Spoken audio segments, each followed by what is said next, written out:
మనం హిందువులం కాకపోతే మనం హైందవ మహాసభని పెట్టాలి. మనం హిందువులమే కదా.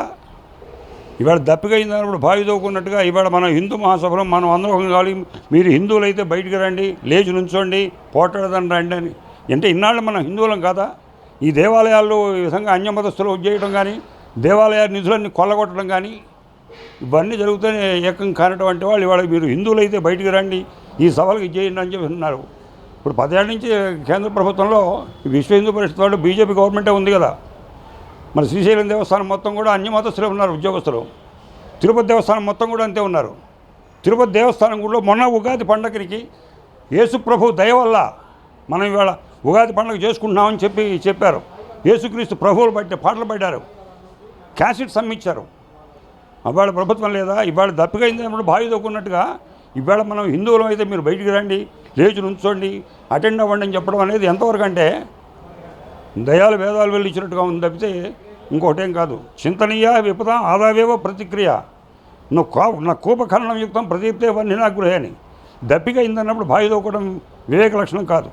ఆ హిందుత్వమో ఆ ఏకతాటి మీద నడిపించాలో మనం అందరం ఒకటే అనేటువంటి భావన ఉంటే, గవర్నమెంట్ సరైనటువంటి గవర్నమెంట్ ఉన్నప్పుడే మనం ఏం చేసుకోలేకపోతే వేరే గవర్నమెంట్ ఉన్నప్పుడు మనం ఏం చేసుకోగలుగుతాం?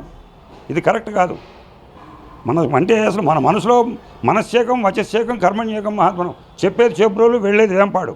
అంటే మన మనసులో ఒక సరైనటువంటి సంఘటిత భావం లేదు కనుకనే ఇవాళ దప్పిక అయినప్పుడు ఇవన్నీ హిందూ దేవాలయాన్ని రక్షించుకోవాలి, మనం హిందువులను ఒకతాటి మీదకి రావాలి, మనం అందరం ఒకటిగా ఉండాలి, మనం ఏదో పోరాడాలి, దేవాలయాల్లో మన వాళ్ళని ఉంచాలి, దేవాలయ నిధులు ఆస్తులు పొలాలు ఇవన్నీ కొల్లగొట్టి ఇవన్నీ కరెక్ట్ అయిన మాటలు కాదండి.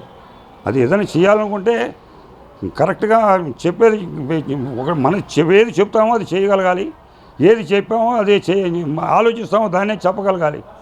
ఇలా భావన ఉన్నప్పుడు ఏదైనా ఐక్యత వస్తుంది, సాధించడానికి అవకాశం ఉంటుంది.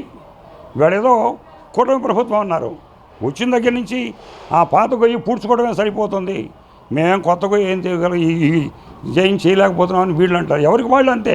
అందరూ అయ్యగారులలో పిల్లి పట్టరా పంగనామాలని. ఈ గవర్నమెంట్ వస్తుంది మనకేదో కష్టాలు తీరుతాయని కొన్ని చాలామంది ఎదురు చూశారు. ఎవరు వచ్చినా ఏం చేసినా ఎవరో వస్తారని ఏదో చేస్తారని ఎదురు చూసి మోసపోకమన్నట్టుగా ఉంది తప్ప ఎవడు వచ్చినా ఏమీ చేసే పరిస్థితులు కనపడలేదు. కనుక దీన్ని ఆలోచించి సరైన రీతిలో స్పందిస్తే బాగుంటుందని అనుకుంటున్నాను నేను. ఎందుకు వస్తుందంటే చెప్పాను కదా, దప్పిక అయింది బావి తోకుందాం, ఇది పరిస్థితి. మన వాళ్ళు ఎప్పటికప్పుడు పెట్టని చంపడం, పొయ్యిలో పెట్టడం. మనం ఏదో ఒక జీవన విధానంలో ఒక మనుగడ ఒక ప్రవృత్తి ఉండాలి.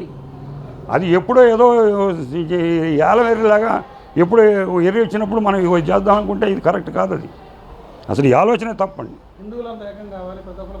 అని అంటున్నారు. మీరు హిందువులైతే రాండి, కదలి రండి, మీరు హిందువులు ఈ స్లోగన్స్ ఇవన్నీ రసగొట్టండి. మనం హిందువులం కాదో మీకు తెలీదా? అంటే మీరు చెబితేనే వీళ్ళు హిందువులు అవుతారా? ఇది కరెక్ట్ కాదు. అది సరైన నిర్ణయం తీసుకోగలగాలి.